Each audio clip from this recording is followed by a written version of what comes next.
உண்மையில் நாங்கள் என்ன நடக்கின்றது, எவ்வாறு அதை எங்கள் தமிழ் தேசியம் எவ்வாறு இந்த சிதறடிக்கப்பட்டு குறிப்பாக பேரினவாத கட்சியாக இருக்கக்கூடிய தேசிய மக்கள் சக்திக்கு இன்று வடக்கு கிழக்கிலே எந்த அளவில் ஆதரவு இருக்கின்றது, அது குறிப்பாக அது வடமாகாணமாக இருக்கலாம், கிழக்கு மாகாணமாக இருக்கலாம், எவ்வாறு இருக்கின்றது என்பதை நாங்கள் ஆராய்ந்து எதிர்வருகின்ற காலங்களில் எதிர்வருகின்ற தேர்தல்களில் எவ்வாறு நாங்கள் ஒற்றுமைப்பட்டு அந்த தேசிய மக்கள் சக்தியாக அல்லது பேரினவாத கட்சிகளை முறியடிப்பதற்கு எங்களிடம் இருக்கின்ற யுக்தி என்ன என்ற விடயங்களை நாங்கள் முதன்மைப்படுத்த வேண்டியவர்களாக இருக்கின்றோம்.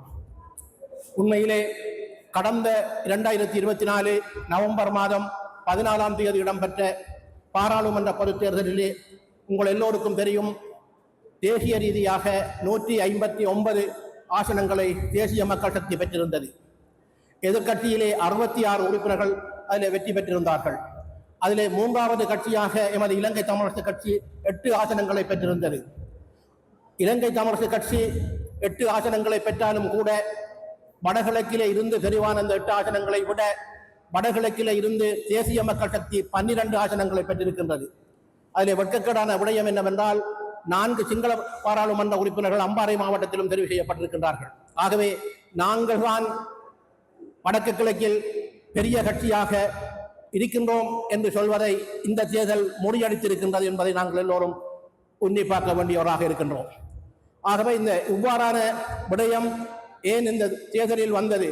1948ஆம் ஆண்டு தொடக்கம் கடந்த 2024 வரை எங்கள் வடகிழக்கு அரசியலை இங்கே இருக்கின்ற பெரியவர்கள் சிறியவர்கள் நீங்கள் உற்று நோக்க வேண்டியவர்களாக இருக்க வேண்டும். என்னவென்றால், கடந்த காலங்களில் இவ்வாறான சிங்கள அல்லது பேரினவாத கட்சிகளுக்கு வாக்கு செலுத்தி நாடாளுமன்றத்தில் ஆசனங்களை தக்க வைத்த வரலாறு அப்போதிருந்த 48ஆம் ஆண்டிலிருந்து 73ஆம் ஆண்டு வரை நடந்த இலங்கை தமிழரசு கட்சி தேர்தலாக இருக்கலாம், 77ஆம் ஆண்டு இடம்பெற்ற தேர்தலாக இருக்கலாம், அதற்கு பின்பு தமிழர் விடுதலை கூட்டணியாக இருக்கலாம்.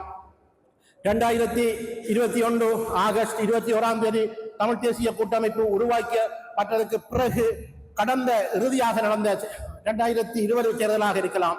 அனைத்திலும் எங்கள் தமிழ் தேசிய கூட்டமைப்பும் தமிழ் மக்களின் பிரதிநிதித்துவம் தான் எங்கள் பாராளுமன்றத்திலே ஒலித்துக் கொண்டிருந்தது. ஆனால் துரதிர்ஷ்டவசமாக தேசிய மக்கள் சக்திக்கு வாக்களித்திருக்கின்றார்கள். அந்த வாக்களித்தது நிமித்தமாக பலரும் பலவிதமாக பேசுகின்றார்கள். ஆனால் என்னை பொறுத்த மட்டில், யாழ் மாவட்ட மக்களை பொறுத்த மட்டில் 3 ஆசனங்களை பெற்றிருக்கின்றது என்றால் அது யாழ் மாவட்ட மக்கள் விட்ட தவறல்ல. அதுக்கு ஒரு சின்ன உதாரணத்தை கூறுகின்றேன். இந்த தேர்தல் இடம்பெறுவதற்கு சரியாக 27 நாட்களுக்கு அல்லது 1 மாதத்துக்கு முன்புதான் ஜனாதிபதி தேர்தல் இடம்பெற்றது. ஜனாதிபதி தேர்தலிலே தமிழ் பொது வேட்பாளராக நான் போட்டியிட்ட போது எமது மட்டக்களப்பு மாவட்டத்தை விட, அம்பாறை மாவட்டத்தை விட, திருகோணமலை மாவட்டத்தை விட, கிழக்கை விட யாழ் தேர்தல் மாவட்டத்தில் மட்டும் எனக்கு 1,14,000 வாக்குகளை அளித்திருந்தார்கள். ஆனால் அந்த தேர்தல் இடம்பெற்று சரியாக 1 மாதத்துக்கு பின்பு திடீரென்று ஏன் அவர்கள் தமிழ் தேசிய அரசியலிலே இருந்து ஒரு பேரினவாத கட்சிக்கு மாறினார்கள் என்பதை நாங்கள் சிந்திக்க வேண்டும். உண்மையில் மக்களில் தவறில்லை. எங்கள் தமிழ் தேசியத்தை, தமிழ் தேசிய கட்சிகளை வழிநடத்துகிறவர்கள் விட்ட தவறின் நிமித்தமாகத்தான் எங்கள் மீது கொண்ட கோபம், எங்கள் கட்சிகள் மீது கொண்ட கோபம், வேட்பாளர்கள் மீது கொண்ட அதிருப்தி என்பது ஒரு கட்சியை இன்னொரு கட்சியை பிரதிநிதித்துவப்படுத்தியிருக்கின்றது. அவர்கள் அதை பலப்படுத்திக் கொண்டு இப்பொழுது கிராம ரீதியாக இளைஞர்களை வழிபடுத்தி, அது யாழ் மாவட்டமாக இருக்கலாம், கிழக்கு மாகாணமாக இருக்கலாம், மட்டக்களப்பு மாவட்டமாக இருக்கலாம், கிராமமாக அவர்களின் அரசியல் பணி நடைபெற்றுக் கொண்டிருக்கின்றது. இது ஒரு ஆபத்தான அரசியலாக தமிழ் தேசிய அரசியலுக்கு மாற இருக்கின்றது. ஆகவே இதை எவ்வாறு தடுக்க வேண்டும், இதில் இருந்து நாங்கள் எவ்வாறு விடுதலை பெற வேண்டுமாக இருந்தால் நாங்கள் ஒற்றுமைப்பட வேண்டியவர்களாக இருக்கின்றோம். 2010ஆம் ஆண்டு விடுதலை புலிகள் மௌனத்திற்கு பிறகு முதலாவது இடம்பெற்ற தமிழ் தேசிய கூட்டமைப்பு தேர்தல் விஞ்ஞாபனத்திலே, அப்பொழுது நானும் பாராளுமன்ற உறுப்பினராக 2004ஆம் ஆண்டு இருந்தேன். 2010ஆம் ஆண்டு அந்த தேர்தல் விஞ்ஞாபனம் தயாரிக்கின்ற போது தெளிவாக தமிழ் தேசிய கூட்டமைப்பின் தலைவர் இரா சம்பந்தனையா அவர்கள், அப்பொழுது இருந்த எங்கள் மாவை சேனாதிராஷ அண்ணன் அவர்கள், தமிழ் தேசிய கூட்டமைப்பின் ஏனைய கட்சிகளாக இருந்த டெரோ கட்சியை சேர்ந்தவர்கள், இபிஆர் அல்ல, புலட் அல்ல, இபிஆர் அல்ல ஆகிய கட்சிகள் சேர்ந்து ஒரு தேர்தல் விஞ்ஞாபனத்தை முன்வைத்திருந்தார்கள். நீங்கள் அந்த தேர்தல் விஞ்ஞாபனத்தை அப்போது படித்திருப்பீர்கள், இப்பொழுது மறந்திருப்பீர்கள். அதில் தெளிவாக கூறப்பட்ட விடயம் என்னவென்றால், எமது இந்த விடுதலை பயணம் என்பது கடந்த 2009 மே 18 முள்ளிவாய்க்காலுடன் விடுதலை புலிகள் மௌனிக்கப்பட்டு விட்டார்கள் அல்லது அழிக்கப்பட்டு விட்டார்கள். ஆனால் அந்த பயணத்தை தமிழ் தேசிய கூட்டமைப்பினராகிய நாங்கள் அதனை முன்னெடுத்து செல்கின்றோம். நாங்கள் சர்வதேசத்திடம் கேட்பது என்னவென்றால், இணைந்த வடகிழக்கில் ஒரு நிரந்தர அரசியல் தீர்வு தரப்பட வேண்டும். அந்த தீர்வுக்காக விடுதலை புலிகளை போரிலே இல்லாமல் செய்தவர்கள் ஒத்துழைப்பு வழங்க வேண்டும். அதுபோன்று இந்திய அரசாங்கம் அதுக்கு ஒத்துழைப்பு தர வேண்டும். அவ்வாறு தராவிட்டால் வடகிழக்கிலே இருக்கக்கூடிய தமிழ் மக்களை திரட்டி நாங்கள் ஒரு மாபெரும் போராட்டத்தை நடத்த வேண்டிய சூழல் ஏற்படும் என்ற வசனத்தை அந்த தேர்தல் விஞ்ஞாபனத்திலே தெளிவாக போடப்பட்டது. ஆனால் அது இடம்பெறவில்லை. 2010 ஆண்டிலிருந்து இப்பொழுது எதிர்வருகின்ற 2026 மே 18 நாங்கள் 17 ஆண்டுகளை கலந்து கொண்டிருக்கின்றோம். அந்த தவறை தமிழ் தேசிய கூட்டமைப்பு விட்ட மாத்திரமல்ல, தமிழ் தேசிய கூட்டமைப்பு அந்த தேர்தல் விஞ்ஞாபனத்துக்கு பிற்பாடு என்ன நடந்தது என்று பார்த்தால், ஒரு கட்சியாக இருந்தது 10 கட்சிகளாக மாறி இருக்கின்றது. ஒரு தலைவராக ஒரு கதிரையில் பார்த்த நாங்கள் 10 கட்சிகளை 10 தலைவர்களாக பார்க்கின்ற ஒரு துப்பாக்கிய நிலைக்கு நாங்கள் இன்று வந்திருக்கின்றோம். இப்பொழுது கூட பல்வேறுபட்ட ஒப்பந்தங்கள், பல்வேறுபட்ட அரசியல் தீர்வு திட்டங்கள் ஒவ்வொருவரும் ஒவ்வொரு விதமாக தயாரித்துக் கொண்டிருக்கின்றார்கள். கடந்த நல்லாட்சி அரசாங்கத்திலே 2015 ஆண்டு முன்வைக்கப்பட்ட அரசியல் தீர்வு திட்டத்தை சதியின் நிமித்தமாக, நம்பிக்கை துரோகம் நிமித்தமாக அப்பொழுது இருந்த ரணில் விக்ரமசிங்க பிரதமர் அவர்களும் அப்பொழுது இருந்த ஜனாதிபதியாக இருக்கக்கூடிய மைத்ரிபால சிறிசேனா அவர்களும் அதை தட்டிப்படுத்த நிமித்தமாக அந்த அரசியல் தீர்வு வரவில்லை. ஆனால் இப்பொழுது இருக்கின்ற தேசிய மக்கள் சக்தி அரசாங்கமானது அந்த அரசியல் தீர்வை அல்லது புதிய அரசியல் தீர்வு திட்டத்தை தயாரிப்போம் என்று கூறியிருக்கின்றார்கள். இதுவரை கூறப்படவில்லை. ஆனால் அந்த அரசியல் தீர்வு திட்டம் தொடர்பாக கூட எங்கள் தமிழ் தேசிய கட்சிக்குள்ளே ஒற்றுமை இல்லாமல் இருக்கின்றது. உள்ளக பொறிமுறையை கூற வேண்டும் என்று ஒரு சாரார், ஏற்கனவே கூறிய ஐக்கிய ராஜ்யத்தை மீளவும் கொண்டு வர வேண்டும் என்று இன்னொரு சாரார், அது வெளியக பொறிமுறைதான் உண்மையான தீர்வு என்று இன்னொரு சாரார் என்று 3-4 விதமாக நாங்கள் ஆவணங்களை தயாரித்துக் கொண்டிருக்கின்றோம். ஆனால் இவ்வாறான நிலைகளில் நாங்கள் எதை சந்திக்க போகின்றோம் என்று எங்களுக்கு தெரியாது. இன்னும் நாங்கள் ஒரு புள்ளியிலே வரவில்லை, ஒரு கட்சியாக, ஒரு குரலாக வரவில்லை. நீங்கள் இறுதியாக நீங்கள் பார்த்திருப்பீர்கள், கடந்த வாரம் பிரித்தானிய துணை பிரதமர் அவர்கள் தமிழ் தேசிய கட்சிகளைச் சேர்ந்த 5 சந்தித்திருந்தார். அதில் இலங்கை தமிழக கட்சியைச் சேர்ந்த 3, டெலோ பாராளுமன்ற உறுப்பினர் ஒருவர், தமிழ் தேசிய மக்கள் முன்னணியில் இருக்கக்கூடிய ஒருவர், 5 அங்கே சென்றிருந்தார்கள். அவர்கள் சென்றிருந்த போது அவர்கள் பல விடயங்களை அங்கே கூறியிருந்தார்கள். அவர் உற்று நோக்கிவிட்டு அவர்களை பார்த்து ஒரு கேள்வி கேட்டிருந்தார். நீங்கள் ஏன் 3 பேர் கட்சிகளாக 5 பேர் வருகின்றீர்கள்?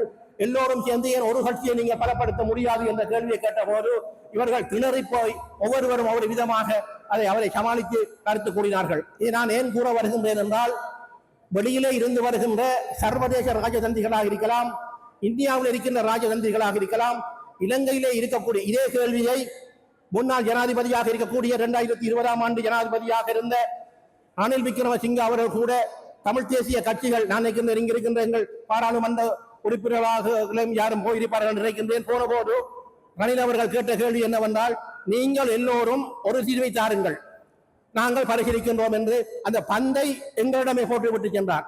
இதை நாங்கள் பார்க்கக்கூடியது என்னவென்றால், இவர்கள் ஒற்றுமைப்பட மாட்டார்கள், தமிழ் தேசிய கட்சிகள் ஒருபோதும் ஒற்றுமைப்படாது, ஒரு தீர்வை கூறாது, இவரை இழுத்தடித்துக் கொண்டிருப்பார்கள், நாங்களும் ஏமாற்றிக் கொண்டிருப்போம் என்ற விடயத்தை கூறியிருந்தார்.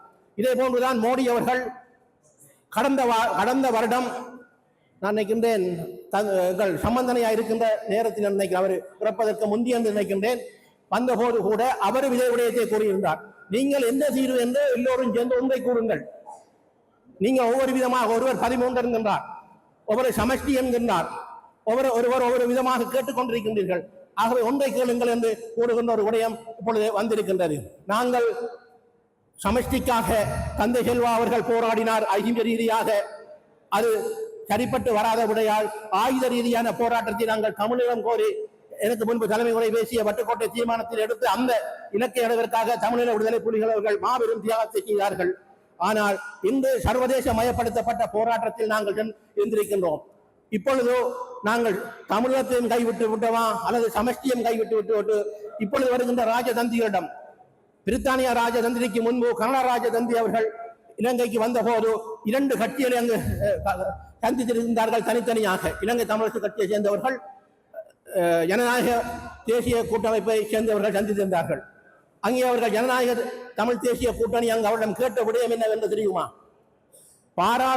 மாகாண சபை தேர்தலை விரைவாக நடத்துவதற்கு அழுத்தம் கொடுங்கள். நாங்கள் எங்கு நிற்கின்றோம்? இதற்காக போராடினோம். எந்த இடத்திலிருந்து நாங்கள் இப்பொழுது விலகி இருக்கின்றோம்? தமிழீழம் கேட்ட நாங்கள், சமஷ்டி கேட்ட நாங்கள் இன்று வடக்கு கிழக்கிலே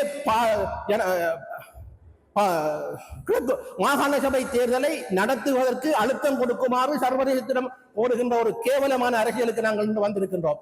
ஆகவே கதிரைக்காகவும் பதவிக்காகவும் எங்கள் தமிழ் தேசிய கட்சிகள் இங்கு சிதறடித்துக் கொண்டிருக்கின்றது. ஆகவே மக்கள் சிந்திக்கின்ற நேரம், மக்கள் சிந்திக்க வேணும். மக்கள் தான் அவர்களை நாங்கள் பிரதித்துவமாக்குகிறேன். எனக்கு வாக்களித்தது மக்கள் தான். 11 வருடங்களாக மக்கள் தான் எல்லோருக்கும் வாக்களிக்கின்றார்கள். ஆகவே நாங்கள் வருகின்ற ஒவ்வொரு விடயத்திலும் நாங்கள் மக்கள் மூலமாக எங்கள் கட்சிகளுக்கு, எங்கள் கட்சி தலைமைக்கு அழுத்தம் கொடுத்து ஒற்றுமையாக நாங்கள் வருவதற்கான வழிகளை செய்ய வேண்டியதாக இருக்கின்றோம். நான் கடந்த வாரம் யாழ்ப்பாணம் சென்றிருந்தேன். பல இளைஞர்கள், பல பல்கலைக்கழக மாணவர்கள், அவ்வாறானவர்கள் கருத்தை என்னுடன் கலந்துரையாடல்கள் இரகசியமாக பல்வேறுபட்ட கருத்துக்கள் இடம்பெற்றது. அதுபோன்று இணையதளங்கள் மூலமாக புலம்பெயர்ந்து வாழுகின்ற மக்களின் கருத்துக்கள் எல்லாம் கூறுகின்ற விடயம் என்னவென்றால், தமிழ் தேசிய கட்சிகள் ஒன்றாவாருங்கள், ஒன்றாய் கேளுங்கள், ஒரு சின்னத்தில் எங்கள் போட்டியிடுங்கள் என்ற விடயத்தை தான் கூறிக்கொண்டிருக்கின்றார்கள். ஆனால் எங்கள் கட்சிகள், அனைத்து கட்சிகளும், இப்பொழுது 10 கட்சிகள் இருக்கின்றது, 10 கட்சிகளுக்கும் அந்த எண்ணங்களே இல்லை. தாங்கள் சீர்பிடிப்பதற்காக கூட்டு சேருவதாக இருக்கின்றது. ஆனால் ஒன்றை எழுதி வைத்துக் கொள்ளுங்கள், இன்றைய தியரியை போட்டு. இந்த தியரி 2026 பிப்ரவரி மாதக்கடை 28 என்ற பேரை போட்டு எழுதுங்கள். எதிர்வருகின்ற கிழக்கு மாகாண சபை தேர்தலாக இருக்கலாம், யாழ் வடக்கு மாகாண தேர்தலாக இருக்கலாம். தமிழ் தேசிய கூட்டமைப்புகளின் விளையாட்டுகள் செல்லுபடியாகாது.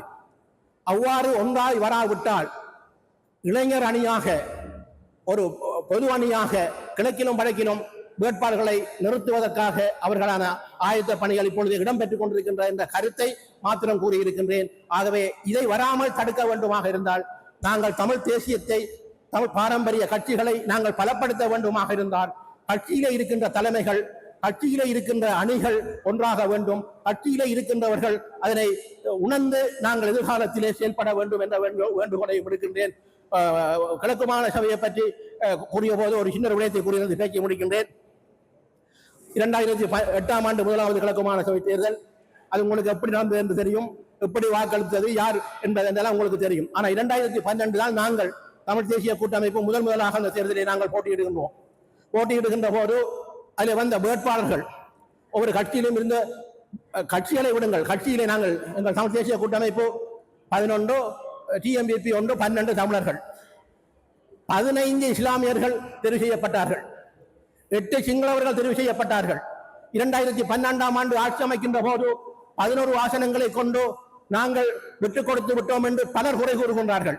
இந்த குறை கூறுகின்றவர்களுக்கு நான் கூறுகின்ற விடயம் என்னவென்றால், நாங்கள் 11 பேரை வைத்துக் கொண்டு 15 பேராக இருக்கக்கூடிய இஸ்லாமியரிடம் எப்படி முதலமைச்சர் பதவியை நாங்கள் கேட்க வேண்டும்? எப்படி பெறலாம்?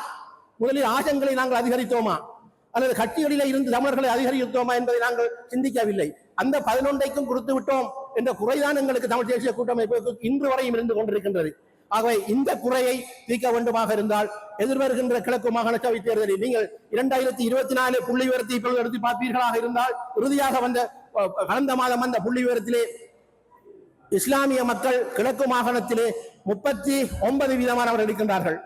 38% தமிழர்கள், 22% சிங்களவர்கள். பாருங்கள், பிறப்பு வீதமும் கூடியிருக்கின்றது, வாக்காளர் வீதமும் கூடியிருக்கின்றது, அரசியலில் அவர்கள் பலம் ஒன்று இருக்கின்றது. அந்த இஸ்லாமியர்கள் எல்லோரும் ஒற்றுமைப்பட்டார்களாக இருந்தால் கிழக்கு மாகாண சபையிலே தமிழரின் பிரதித்துவம் அடியோடு இல்லாமல் போகும் என்ற அந்த அபாயகர் சங்கை ஊதி உங்களிடமிருந்து விடைபெறுகின்றேன். நன்றி, வணக்கம்.